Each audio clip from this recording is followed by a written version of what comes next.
here with you. I'm Nora O'Donnell with the CSED News.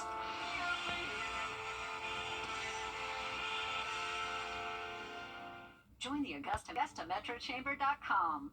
The First Alert team, named best in Georgia. Live from Augusta, you're watching News 12, live at 5. Well, all eyes are once again on the radar just days after severe storms rolled through our area and a tornado actually hit Bamberg. Riley, you and the weather team have been tracking this severe weather coming tomorrow. What should we expect? How severe is this going to be?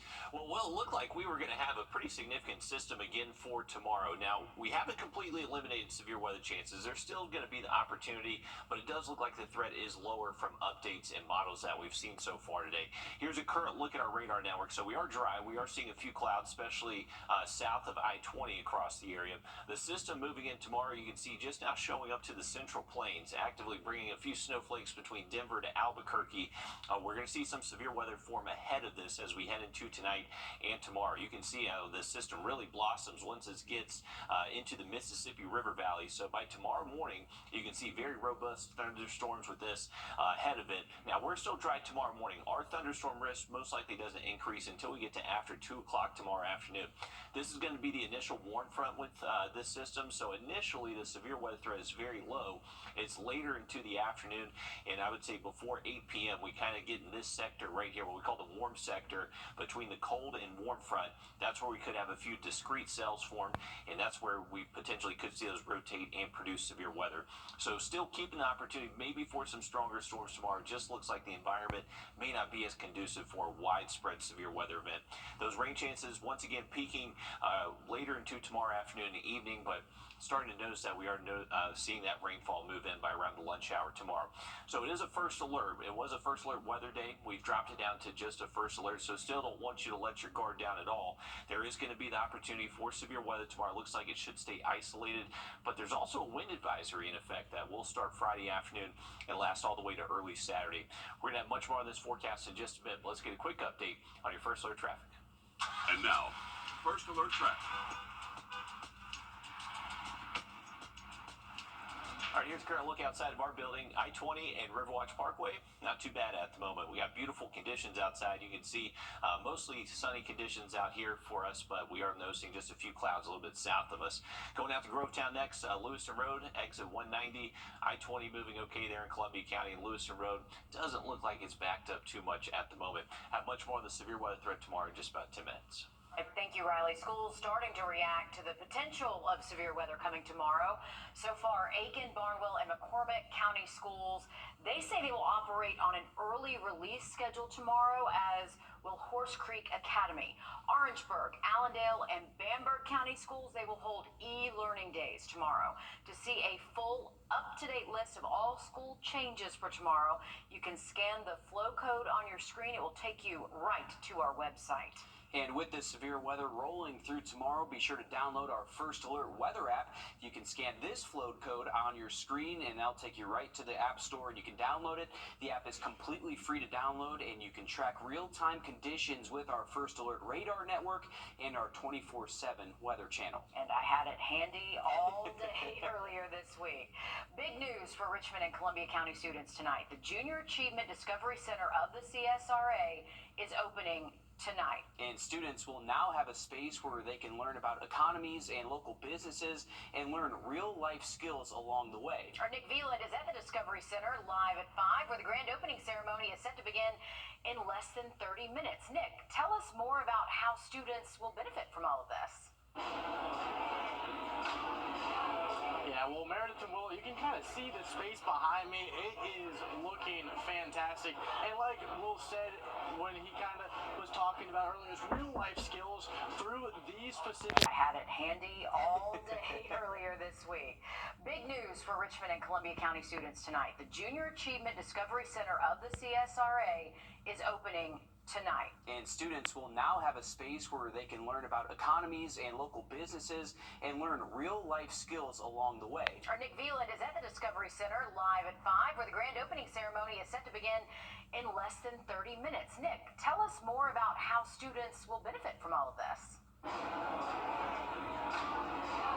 Yeah, Yeah, well, Meredith and Will, you can kind of see the space behind me. It is looking fantastic. And like Will said when he kind of was talking about earlier, it's real life skills through these specific storefronts. I'm going to kind of take reign of the camera to kind of show you guys more of what this center has to offer. There's real companies on Lexus, Delta, Piedmont, SRP, Chick-fil-A, everyone knows Chick-fil-A, and then there's also places local to Augusta, like Augusta University, Augusta Tech, and a bunch of different things like a town hall with Augusta and Columbia County governments also taking place in there to kind of more about what the real life is once they get past college, once they get past high school, and how to prepare themselves for the real world. And this is going to be starting at 5:30. The ribbon. Kids have been starting to filter into this space starting on Tuesday, so there has been a few students in the area, and we'll also be able to hear from them during the ceremony about their experience so far. But it's just a cool space for kids to learn about real life things once they get past college and once they have to do all the fun stuff like taxes and budget and all that good stuff. All right, thanks, Nick. Looks like a great opportunity for a lot of our kids in both Richmond and Columbia County. I think a lot of us would have benefited from that if we were still in school. Thanks for keeping us updated on that. I think I could benefit from that now, Absolutely. actually. Sunday retail liquor sales have long been banned in South Carolina, one of just 4 states where they're not allowed. Now lawmakers are renewing a push that could open the door for them to be legal. Our State House reporter Mary Green has more. This ban dates back to prohibition, and supporters of changing this law say South Carolina is behind the times. We know that beer and wine is sold on Sundays. People coming into our tourism counties often don't know that they can't purchase alcohol on Sunday, and but yet they can go to a restaurant, they can go to a bar, they can go to a private club and be served spirits all day long. We just want to level the playing field. The bill would allow counties and municipalities in South Carolina to hold a referendum to let voters decide if they want to permit local Sunday liquor sales. The push has been hindered in the past by opposition from mom and pop liquor stores, which say their sales wouldn't increase enough to justify the costs associated with being open a 7th day. The bill would also allow micro distilleries across the state to sell liquor on Sundays without needing to pass a referendum. Lawmakers are considering another bill that would expand how South Carolinians can purchase their favorite drinks by legalizing alcohol deliveries and curbside sales. This is an especially great option for seniors with limited mobility or people with limited transportation options or busy parents, for example. House Subcommittee advanced both these bills this week, and they now sit in the House Judiciary Committee. So both these bills are still a ways away from reaching the governor's desk. Reporting from the State House, I'm Mary Green. And senators have also advanced their own bipartisan bill to allow alcohol deliveries and curbside sales. That's awaiting a debate in the Senate where it's facing pushback from some Republicans. A years-long cold case in Georgia finally making some progress. 19-year-old Morgan Bauer disappeared in February 2016, only a few weeks after moving to Metro Atlanta from South Dakota. Her body was found in Porterdale last year. A renewed search for Morgan's killers led to the arrest of 2 people in California and Illinois. While investigators did not explain their relationships to Morgan, Jonathan Warren was just sentenced to life without parole after pleading guilty to his part in Morgan's death. Now, his charges include malice murder and concealing the death of another. Charges against the second suspect are still pending. The clerk of court during the Murdaugh murder trials now under fire once again for alleged plagiarism. Just ahead, we're hearing from somebody who worked closely with Becky Hill on the investigations into her credibility. Riley? Well, we do have a first alert in effect Friday. We are bringing back the opportunity for some severe storms. Have an update when just after the break.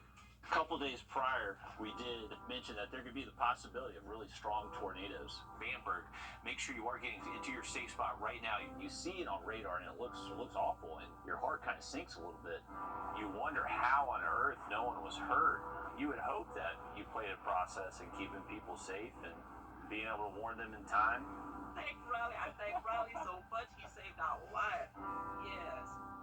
This is why we put out those first alerts. Time and temp. Down Aiken. All right, welcome back. We have issued a first alert Friday. We are anticipating the threat for some strong thunderstorms to show up tomorrow afternoon into the evening. Time frame roughly between 2 and 8 p.m. tomorrow is where you need to keep your guard up and make sure you do have a way to receive those alerts. Now, the threat does look a little bit lower from thinking yesterday for what we were anticipating, so that is positive news, but it's still not zero. So, once again, do not let your guard down. Here's our radar network. This is our system that's going to be traveling in for Friday, and we're going to see the warm front side of the system show up just after lunchtime, most likely by around 2 p.m. So ahead of that front, we will start to notice some thunderstorms by around the lunch hour. The severe weather threat not going to be with us initially, but then it will start to move in as we head a little bit later into the day.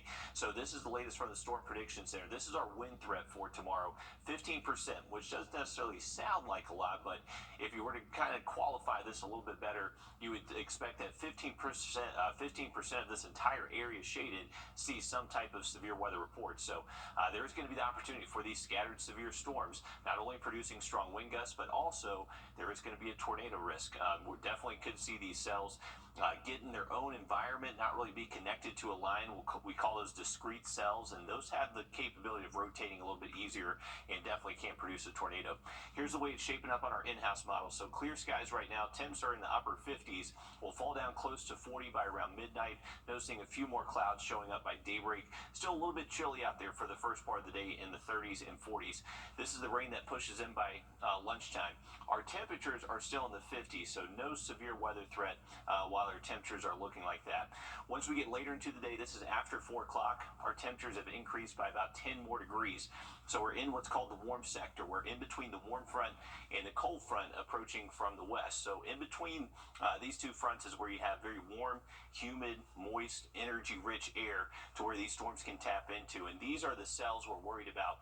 Whichever ones can just become discrete like that, we'll just be able to tap into that environment a little bit easier. The main front does start to show up by around 7, 8, and pushes out pretty quickly. And that's going to take the severe weather threat with it. So it's really that 2 to 8 time frame we're really focusing on the potential for those highest impacts. There's also going to be another wind advisory that stays in effect Friday afternoon all the way through 1 a.m. and 7 a.m. Saturday. So 1 a.m. for our western counties, for the Carolina counties, a little bit longer until 7 a.m. Saturday morning. Those gusts could get up to an over 30, maybe some spots get closer to the 40 mile per hour mark, but here you go. By around 4 o'clock tomorrow afternoon, those winds definitely gusting 30 plus across the area and continuing with that strong line of storms pushing through at least until around 8 p.m. later into our Friday evening. Temperature-wise, we're waking up pretty cold tomorrow morning in the 30s. We'll eventually get our way into the 60s as the stormy conditions just start to arrive, staying pretty windy but behind those storms all the way through Friday morning. And you can see the temperature outlook for the weekend definitely does look much cooler for us. So those high temps will drop off into the low 50s Saturday, mid 50s Sunday, mostly sunny through the weekend. And then take a look at next week. By the middle of next week, next Wednesday, we got low temps all the way down to 23 degrees. All right, thanks for that, Riley. SLED confirms agents are investigating the Colleton County Clerk of Court. They want to know if Becky Hill tampered with the jury in the Alec Murdaugh double murder trial. Hill's alleged actions are now at the center of a bid by Murdaugh's legal team to get him a new trial. There's also a tension over alleged plagiarism by Hill in a book that she and a co-author wrote after the trial ended. Nick Neville spoke with Hill's co-author on SLED's investigation. At the center of Alec Murdaugh's request for a new murder trial, the Colleton County Clerk of Court Becky Hill, now the subject of 2 SLED investigations. The co-author of her book about the trial, Neil Gordon, telling me these developments are disappointing. The Hills and the Gordons had become very close friends during the process of producing the book, so I certainly don't wish any ill will on Becky. The part that concerns me is for gain personally that SLED mentioned. Murdaugh's attorneys aired public allegations in September claiming that Hill tried to sway jurors to reach a guilty verdict to help sell the book she would later publish with Gordon. We never considered the likelihood, as reported to us by the jurors, that the clerk of court would go in to the sanctity of the jury room before he testified and tell the jurors, don't be fooled by his testimony. These are allegations that Hill has categorically denied. Murdaugh's attorneys say the question before the court goes directly to Hill's credibility, and Gordon acknowledges that took a hit when she admitted to plagiarizing a portion of the book. The plagiarism has not helped her credibility, but in fairness, I think the allegations of jury tampering and some decisions that she has made could be very, very separate. And I really do think that it comes down nothing to do with the book, just whatever conversations that she may or may not have had with jury members. Gordon says he'd be willing to cooperate with any subpoena. We have saved all of the text messages and emails, and I think some of the conversations that we had as we were producing the book. And for lack of better words, I'm an open book. Allegations surrounding Becky Hill will be discussed at a hearing later this month in Columbia. A potential danger involving some electric vehicles just uncovered. What you need to know next. First Alert Radar.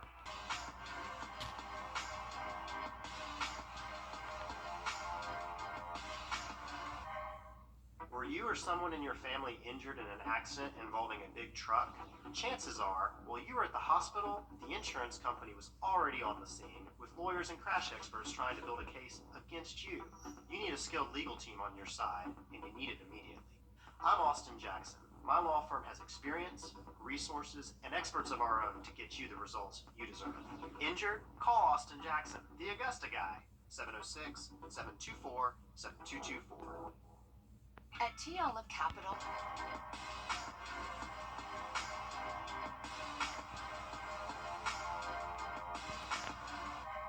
Tonight, a potential danger just uncovered involving some electric vehicles, and it could put your family at risk no matter what you drive. Newly released crash test reveals some Teslas and Rivian vehicles are able to bust through guardrails. Investigative reporter Andy Parati from our sister station in Atlanta has an exclusive look at the crash test video.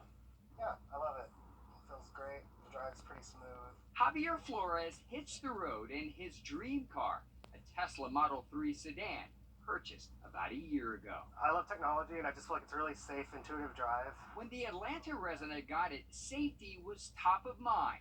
But an Atlanta News First investigation uncovered a potential danger for him and thousands of Tesla drivers on the road today.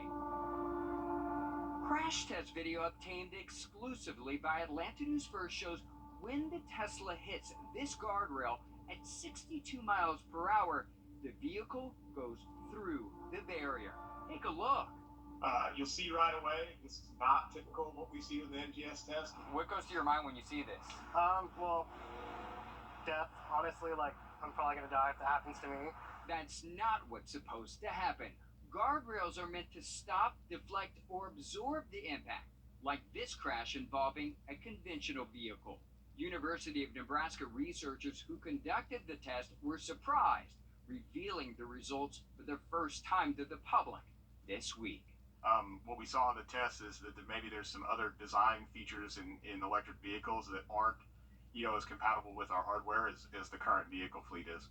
It's not just the Tesla. Researchers tested this electric truck made by Rivian as well. When the truck hit the guardrail, it plowed through the barrier. We ruptured the rail very early in the event here, failing to stop the vehicle. I don't think it's hugely alarming. It's just things that we're trying to learn about the electrical vehicle fleet as they come online, and we're trying to get ahead of it. Researchers say more testing is needed, but preliminary results show the weight, low center of gravity, and design of electric vehicles may contribute to the problem.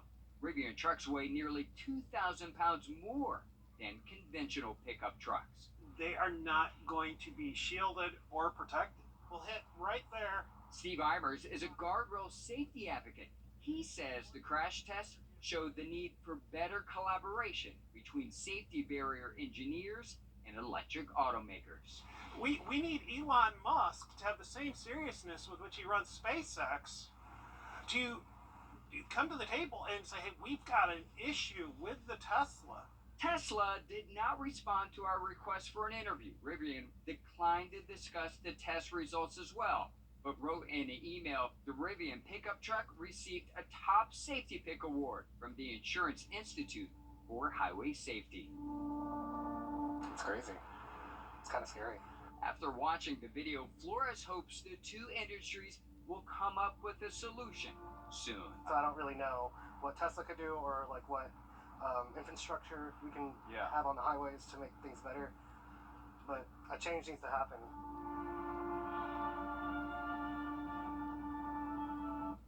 And there is no quick fix to this issue or anything drivers can do. Either guardrail designs may have to eventually change or the electric vehicles here. And while electric vehicles' low center of gravity makes it more difficult to roll over, the test might show some road barriers are not equipped to protect electric vehicles as intended. Interview requests with the U.S. Department of Transportation, by the way, went unanswered. Riley. Well, there's still a severe weather threat for Friday. We have issued a first alert, keeping the chance for some scattered severe weather reports into the afternoon and early tomorrow evening. Now look at that forecast just after the break.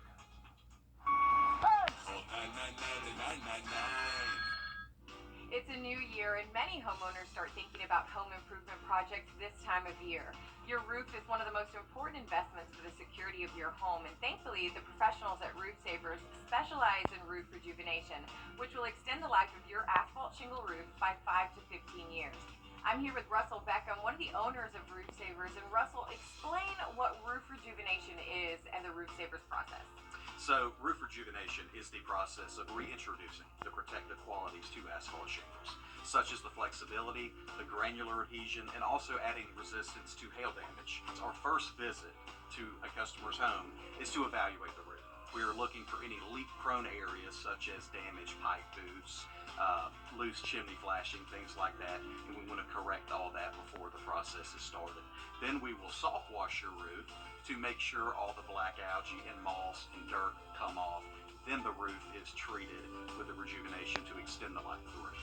The roof is a major expense. This product can save you a ton of money. As you can see the before and afters, and it is plain as day. This was simple, in and out process. It's a win-win for everybody. Please dial the number on your screen right now and extend the life of your roof by 5 to 15 years and save thousands of dollars in the process. Hear what other people are saying about Roof Savers? Use the keywords Roof Savers Georgia on Google and check us out online at myroofsavers.com. Things are looking up for two very lucky lottery players in our area. Yeah, somebody in Aiken just became a multi-millionaire after scratching off the lucky numbers on a $20 million ticket. $2 million, I think it was. They got a $2 million ticket. There we go. Yeah, $2 million in Aiken. I think there's something in the air up there in Aiken. They get a lot of lottery ticket winners, but the Circle K store on East Pine Log Road gets a $20,000 commission for selling that lucky ticket as well. And in Earhart, listen to this, a woman just won $300,000 from a $10 Sapphire Blue scratch-off ticket. The Earhart Speed Stop gets a $3,000 commission as well. What are we doing here? We need to get up there and get some lottery tickets, but you don't win if you don't play. well, we're gonna try. But I know we gotta play. Yeah, all this comes as South Carolina's lottery turns 22 years old this month. Proceeds from the lottery raised for education have now exceeded $8 billion. Yeah, with a B. That's a lot of money. money. Yeah, we all need to travel up to Aiken County, get ourselves some lottery tickets because there's some winners up there. Unless Clearly. lightning can't strike twice in the same place. Oh, it can, and it will. We're gonna go up there and win, right, Riley?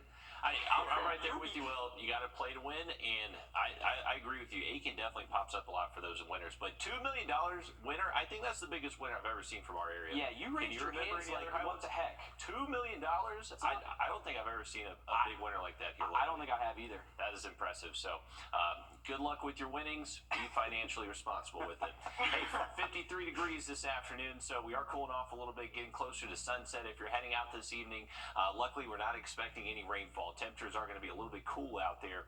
We'll be falling off into the 40s over the next couple of hours, and then overnight tonight we should be able to see the 30s in a few spots. But no rain in our forecast until we get to around lunchtime Friday. Remember, there is that low-end severe weather threat, including possibly a few tornadoes. So make sure you are staying weather-aware tomorrow afternoon into tomorrow evening. First alert in effect. Luckily, dry weather for the weekend. Stick with us. Much more on Live at 5 just after the break. Introducing the First Alert Radar Network. With up to 10 times the resolution of other local radars and technology that can pinpoint right down to your street. First just got faster. Water. Candy can fix it. You can see a lot of lightning here. Cars are out there actually hydroplaning. I think it's a dangerous situation. Mama? She's on her way, bud.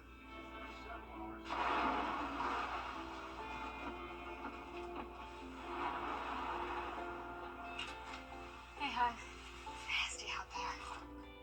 Glad you're home. Stay safe. I will. Tell them to save me some. When others head in, we head out. Dominion Energy. Hey babe, it's gonna get cold soon.